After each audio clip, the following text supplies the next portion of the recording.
Okay, let's go through some of these. I'm getting a hint here. All right, the following are examples for illustration purposes only and are not intended to represent actual clinical scenarios. And when you see some of the information, if you have any clue about ventilators, you'll probably say, no kidding. Okay, so just a couple quick questions. And the polling is open. You can use your clickers. When should I use the new VAP instead of VAE? Never. Always use VAE when surveillance is being conducted in mechanically ventilated children who are in pediatric locations, when surveillance is to be conducted for healthcare-associated pneumonia that is associated with mechanical ventilation, B and C, or none of the above.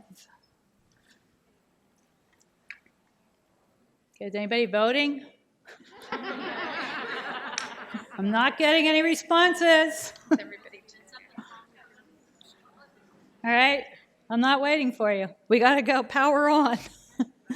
The answer is B and C. Okay, next. Just as a summary for that one, NHSN lower respiratory events in 2014. VAP protocol is used for in-plan surveillance in pediatric locations, PVAP. New definitions are still available for off-plan. Yeah, I don't know. Did anybody, well, let's try this one. This is an easy one, so you should be able to click. Come on. When evaluating patient data to see if the IVAC definition is met, I should only focus on antibiotics that are used to treat respiratory infections. Somebody hit a clicker. I don't care if it's right or wrong. No, it's not working. Okay. All right. All right. The answer is no. Okay. Were you right? Good. All right. IVAC and antimicrobial agents. Meeting IVAC definition does not necessarily mean that the infection-related event is necessarily respiratory in origin. The IVAC antimicrobial list was refined, so it's a little more likely that it's going to be indicative of that, but it's not necessarily always so. Still possible that an existing agent may have dual purposes and being used to treat a patient. That is not necessarily a respiratory infection. And there's no need for you to try and figure out or care about the reason that the antimicrobial was administered. So, we get questions like, well, they're treating this guy for a wound, and that's the only reason why the IVAC definition was met. We don't care. You want to still detect an IVAC. It's an infection-related complication, so the patient's respiratory status could be compromised because of an infection somewhere else, not necessarily just because of respiratory infections. When selecting the daily minimum PEEP and FiO2 for each calendar day, let's try the clickers again. Throw out the lowest value, choose the most consistent value, select the value using any 24-hour time period, choose the lowest value that has been maintained for at least 1 hour. Okay, it's working. All right, let's see how you did. And the answer is number 4. Very good. Choose the lowest value that has been maintained for at least 1 hour. You choose the lowest value that's maintained for 1 hour. When choosing the daily minimum PEEP and FiO2, use all settings that are recorded during times when the patient is receiving support from an eligible mode of mechanical ventilation and the patient is eligible for surveillance. So you're including settings collected during weaning and mechanical ventilation, liberation trials as long as the patient is ventilated, and use conventional mechanical ventilation settings.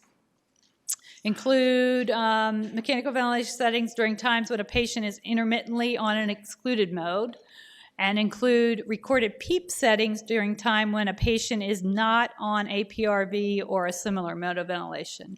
And you use a calendar day. You don't use some other convenient capture period or another designated 24-hour time period. You use a calendar day, so March 1st, March 2nd. So here, now let's do a little quizzy here on picking that daily minimum value. The patient is intubated at 2 p.m. PEEP and FiO2 are set at the following values through the remainder of the calendar day. What are the daily minimum PEEP and FiO2 values for the calendar day? 1, 5 and 0.40, 2, 8 and 0.60, 5 and 0.50, or 10 and 1.0.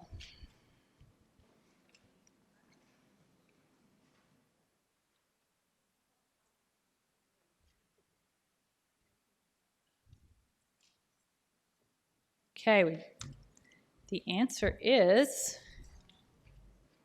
5 and 0.40. Very good. It's not 3 because 0.50 is not the lowest value. And yeah, so 0.50 is not the lowest value, so that's, the answer is 1. Very good. Here's another example. Daily minimum values. The patient's intubated at 6 p.m. PEEP and FiO2 are set at the following values through the remainder of the calendar day. What are the daily minimum PEEP and FiO2 values? 5 and 0.40, 8 and 0.60, 10 and 1, 5 and 0.60. Remember, it has to be maintained for at least 1 hour.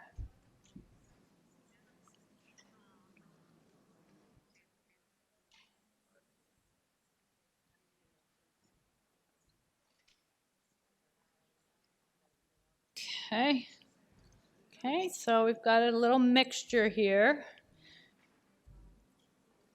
The correct answer is 5 and 0.60. So the value has to be maintained for at least an hour. At 8 p.m., 0.40 was the lowest FiO2 value, but at 9 p.m., that value recorded as 0.50, so the patient was not maintained at 0.40 for a full hour. So 0.60 is observed at 10, and it's still at that level at 11 p.m., so that's your minimum value for your FiO2. And 5 was the lowest value, and it was indeed for PEEP maintained for at least an hour from 8. And then again, it was still recorded at 5 at 9 p.m. Okay, this is just a little run through so that I'm certain that you have the baseline and worsening oxygenation relationship clear in your head. What if the increase over the baseline period meets the requirement relative to one baseline day? So we see that we have a baseline, it's 7.5. We have improving in oxygenation on days 2 and 3, and that's followed by an increase of 8 for 2 consecutive days. Does this meet the VAC definition?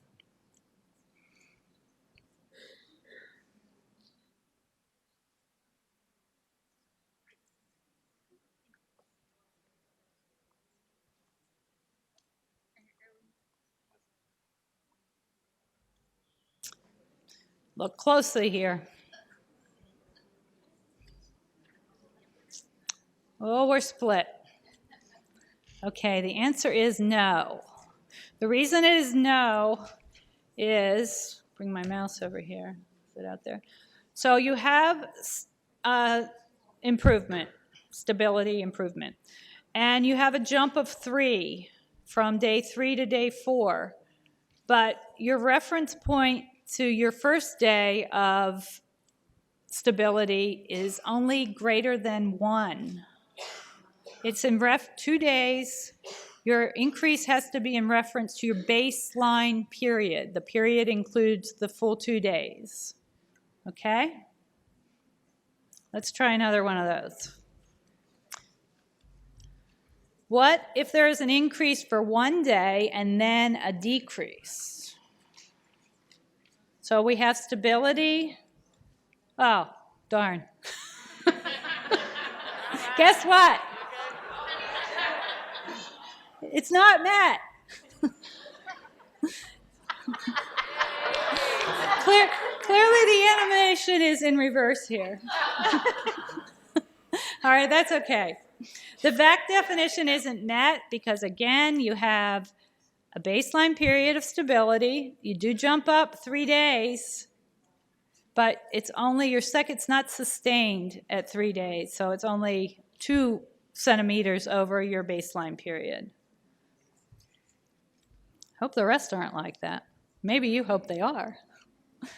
All right, the next one. I'm not hitting anything. All right, here we have some more parameters. Does this meet the VAC definition?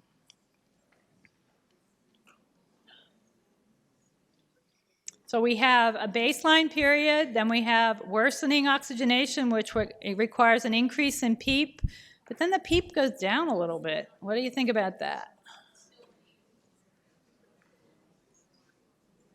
Okay, the answer is yes. The VAC definition is met, even though there's a jump in your PEEP up to 10 by 5 points. On your second day, it's still sustained at greater than or equal to 3 centimeters of water over your baseline period. All right, good job. Look at that. Y'all got that except 2%. That's okay, 2%. You're all right. You're going to get it. Okay. All right, now PEEP goes up, but FiO2 goes down. What about that? What do we do with this? Do we care? Does it make a difference? Remember, you can establish the VAC definition in either or parameter. VAC definition is met. You have established the VAC definition in the PEEP parameter. You had a baseline of 7. It went up to 10, greater than 3 centimeters of water in reference to the baseline period. Don't even worry about Mr. FiO2.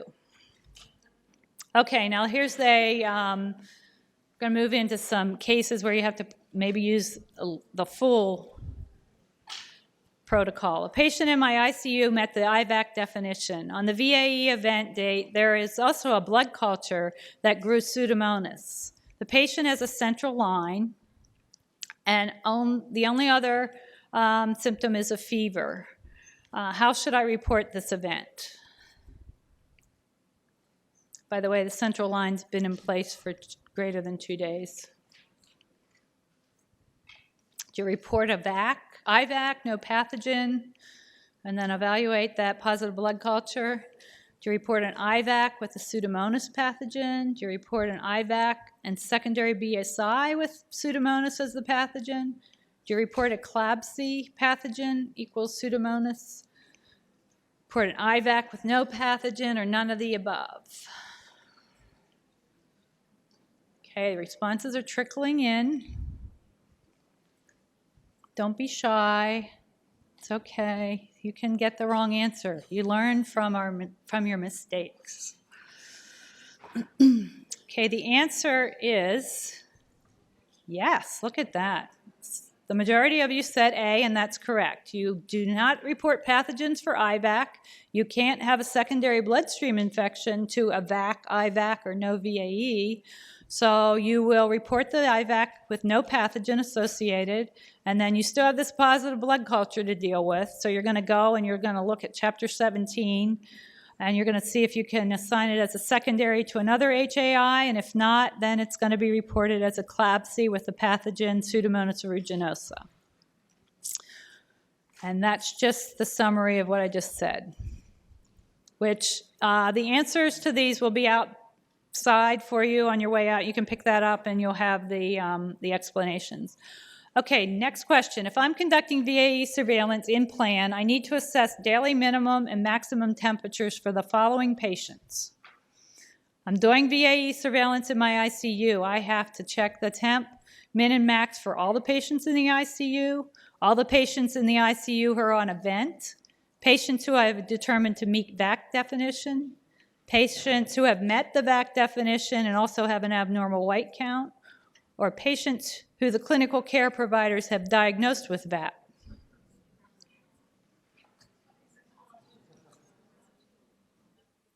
Okay. You say C or 3. Patients who I've determined to meet the VAC definition. This is just to drive home the point that don't go collecting information you don't need. Until you've met VAC definition, don't worry about the rest of the parameters of moving into IVAC, possible or probable VAP. Don't waste your valuable time. Case study 1. A 69-year-old female is seen in the ER with an admitting diagnosis of community-acquired pneumonia. She is admitted to the ICU the same day on a ventilator. Let's review her ventilator settings and determine if VAE criteria are met.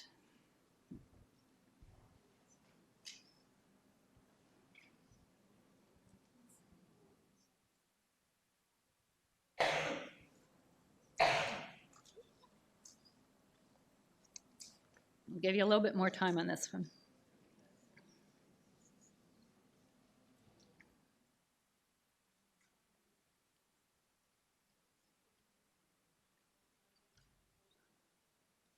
Oh my, okay. All right, let's look at this. The answer is yes, 57%. The majority of you got it right. We have stabilization, actually improvement in oxygenation, and then we have met the greater than 20 increase over both days of the baseline period. Okay, the same patient, and I forgot to tell you in the front part, she did have a central line, and it was in place for 2 days. The same patient has what specific event? Now that we know that she's met the VAC definition, silly me, I went and gathered all that information that I didn't need to, but now that you have it here, see how far out this patient will go in the algorithm.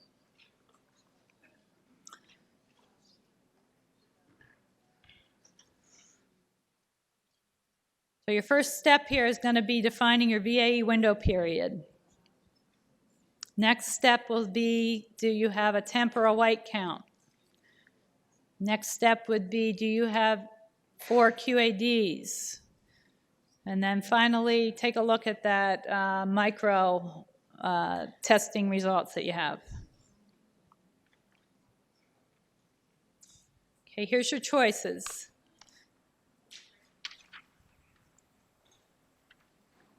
How many think it's A? This is a lot of questions we get on this. The answer is B. Let's see why. Okay, the patient's VAE window period is within the box that's outlined there. You have an abnormal temp bolded. You have met the qualifying antimicrobial days using the vancomycin. Vanco was new in the VAE window period.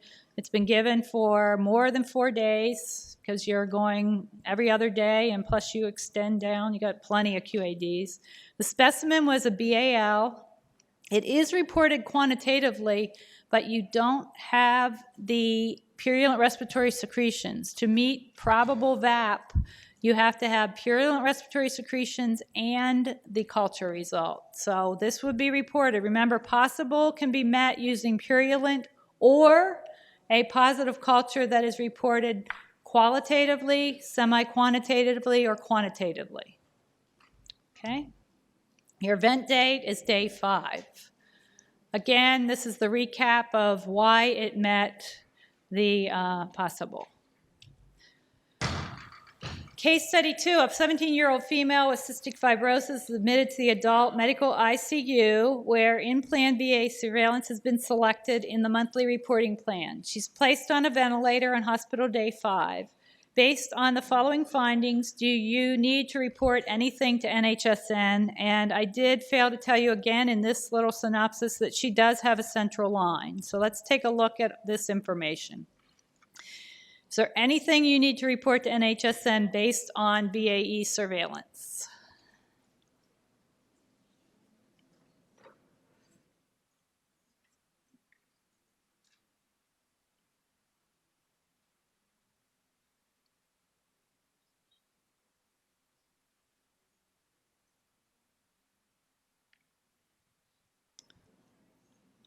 All right, I'm going to switch slides here so you can make some choices. So you're going to have to refer to your paper or your tablet. Here are your choices, and you can go ahead and vote or cast your choice.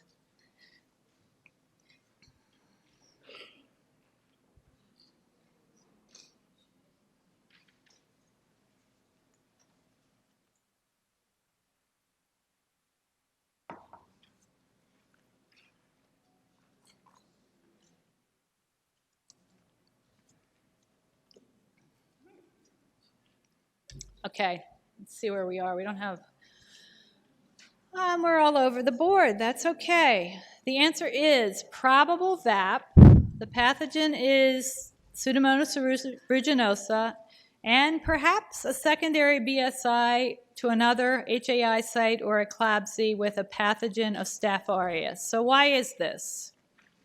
So we have an event date of day 4. I've highlighted the VAE window period.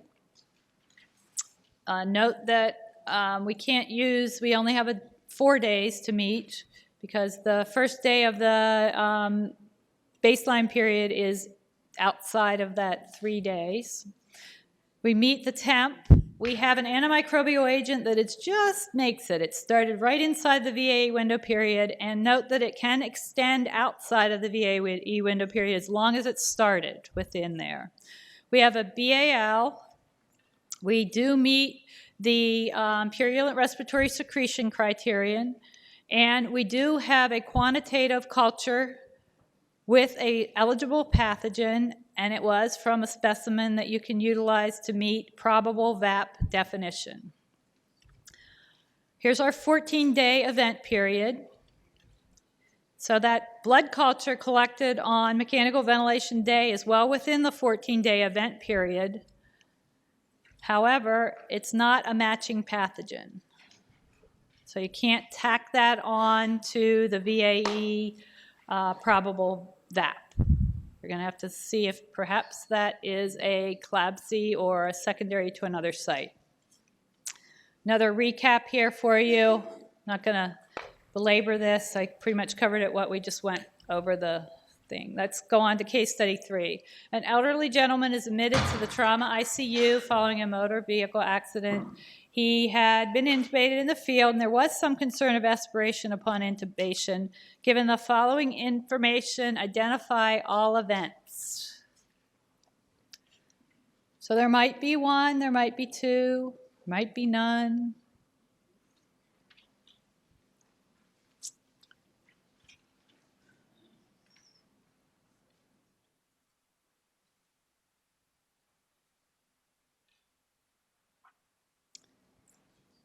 This would be Mr. Unlucky. Terribly unlucky. He expired.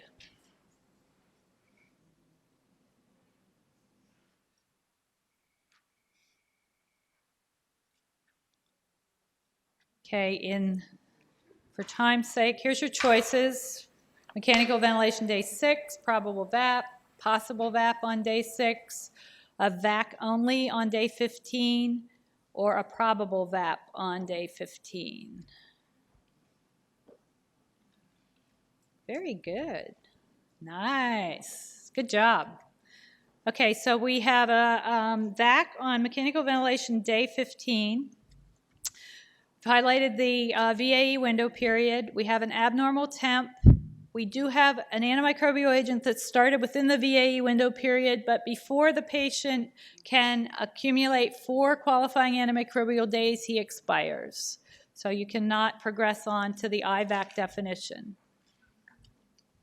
So what about this period up here? Why didn't we have something up there? You did not have a baseline period of stability. You have a 30, 30, but then you bump up. So that's not stability, that's increase. And then you bump up from 50 to 35 is not, it's 20 points to this day, but it is not 20 points to this day, and on top of it, you don't have a baseline to even establish. So this is a good example of why don't go gathering all this information. You didn't need this lab criteria. You can't use it. You didn't meet VAC. It was wasted time. That's the recap. Just a point to focus on identifying the VAC. No need to collect other parameters. Using culture-driven surveillance approaches is not useful for VAE. Questions? Do we have time for questions? We have time for questions. No, go ahead.